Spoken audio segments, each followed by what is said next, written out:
Another one here from Stacy Steele, 40 Gun Flagship.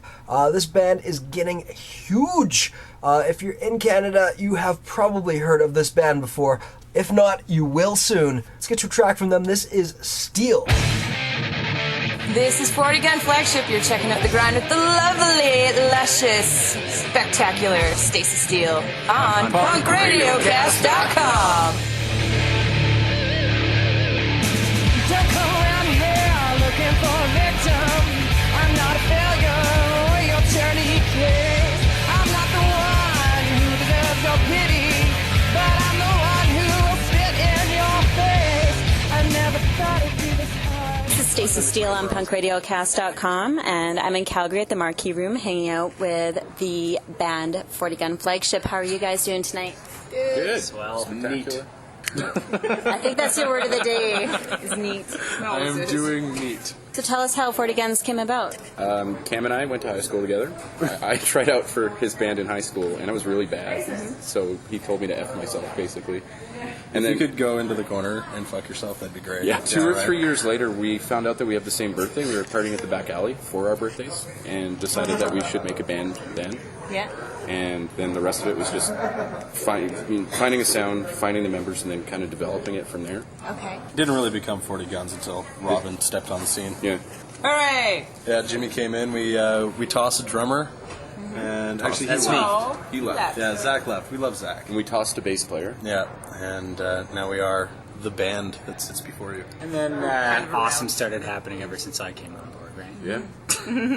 Everything nice. that happened after you joined the band. Jimmy is 40 Gun Flagship. Well, Where did the name 40 Gun Flagship come from? My brain. Buzz.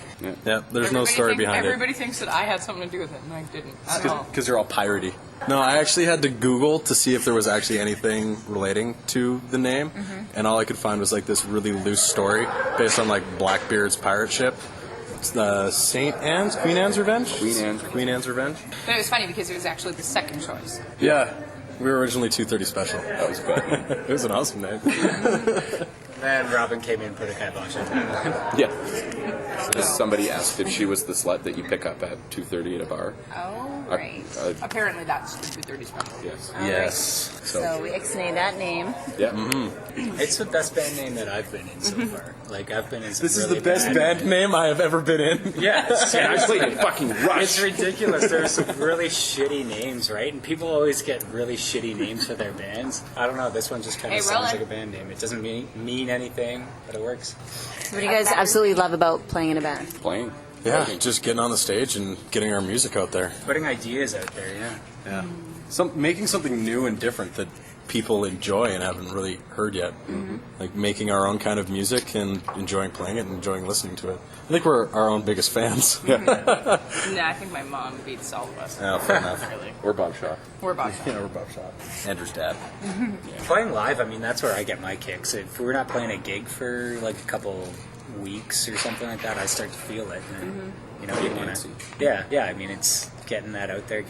It relieves a lot of stress. That's for sure. Yeah, it's the rush when you're up there.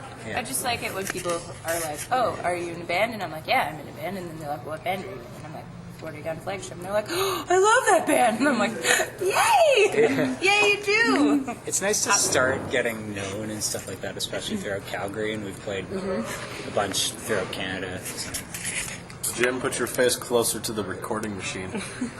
Can nobody hear me? Remember the last time he did this? He was like, "For the readers, blah blah blah." Oh, thank you, Jim. You guys have an EP out? We have two. 2 EPs out now. And is there a third one coming out? God, I hope so. Yeah, there ought to be. Yes. We're really, really prolific with the writing stuff. Robin actually brought it up pretty recently. We get really kind of anxious when we're not writing. Yep. Because that's one of the primary things that we do as a group. A lot of bands will just kind of sit on the same material. We want to challenge ourselves and constantly build up the repertoire as much as we can. So we'll probably have a full length by the end of this year. We You also, guys write collect. Sorry, go ahead. I was just going to say we get bored of playing our shit, so we always have to make new stuff. So. Do you write all together, collectively? Yeah. In fact, more so than a lot of other bands out there, and a lot of them that I've been in, right? There's usually kind of one idea maker. Here, a song's not even close to being finished. It's not even a whole song until everybody's heard it and put their own little signature on it. we tried the whole writing by ourselves thing, and then we almost killed each other. Because it was So we just went ahead and decided that it would be better if we worked together as a team. It's all based on feel, basically. Like I start fucking up when I start thinking, right? If I were to put stuff down on paper and, just follow the song order and all that kind of stuff, I just start screwing up. How does your sound differ from different albums? Gets better. The first record was really, let's say, It was an introduction to 40 Gun Flag. it was heavier. We're kind of, I don't know, progressing in not more of an arty sense, but a little bit more of our own feel, where Yeah. everybody's kind of influencers are showing a little bit more as we continue on. When Bobby joined the band, we were metal. Yeah, That's It was fuck. yeah. It It was was disgusting. when Andrew and I kind of like put the project together. it was like dirty Southern fuck you metal. Yeah, and that's kind of what we were going for. We didn't want like Southern hardcore, but we wanted it to be like really really heavy. And then When I came in, the sound changed because I couldn't scream like a hardcore singer. Do you guys pull your lyrics from things you've actually experienced or people you've actually met? I don't know, being a songwriter is kind of a new foray for me. I was always kind of a backup singer and things like that before, and like in choirs and classical pieces and being a musical theater geek and all that kind of stuff. So I was never like the songwriter, so it was kind of weird for these guys to be like, all right, what you got? And I'm like, The fuck? sorry, what? I'm like, I don't know what you want from me right now. So it was a long feeling out period. Yeah. It was like a year of figuring out how to make everything work together. Yeah, and a lot of red pen action and some face-to-face time. some screaming. Fisticuffs, And, yeah. There's a couple times it was like knockdown, drag out. The band almost broke up, and Cam and I almost slit each other's throats. So But now we have a really organic writing process. now it's really good, and like it's funny when people. THX, man. And that's what my songwriting is all about. It's kind of hilarious when people are like, oh, and this song is about this, and the state of the world, and blah, blah. And I'd love to be that prolific about stuff, but ordinarily, sometimes there'll be a word that I just love. I'll build a whole fucking song around it. And then people are like, whoa, what's that about? And I'm like, what's it about to you? Because that's the only thing that really fucking matters. At the end of the day, I can be like, oh, it's about this dude that broke my heart, mama, and whatever, but that doesn't resonate with people because they don't know that person. So, if it translates to those people, then that's what really fucking matters to me. What is it like at a 40 Gun Flagship show? Can you describe it? Drunk. And loud. Drunk and loud. A lot of distortion. Pinch harmonics. Pinch harmonics. Lunging. Yeah. Lunge offs. Yeah. Lunging and lunge offs. I wish there was less sleeves, but I'm enjoying what you're wearing. We could get more and more sleeves as time go by. And I'm actually, I'm wearing a t-shirt, and tonight I'm wearing a freaking cardigan sweater. It depends on the Indie as show, fuck. really. Like, Yep. there's like the Misfits show where it was like the most punk rock atmosphere that we've ever played in our lives, and people were really kind and accommodating, considering we're a rock band. Yeah, we had circle pits for We 3 had circle songs. pits. Yeah, it was crazy. Like, I can't say enough about the Calgary Punk Rock Society. Like, they are like the community. They've just like totally been like, yeah, awesome. What you guys are doing is different than a lot of other bands that we play with, and like us being such a different kind of band. Like, we play with metal bands, we play with punk bands. Like, tonight is the perfect show to show that. Like Decoy is pretty punk rock. Obey the Fist is pretty metal, and then up come the fucking home run hitters. So glad we're not like bubblegum pop. yeah.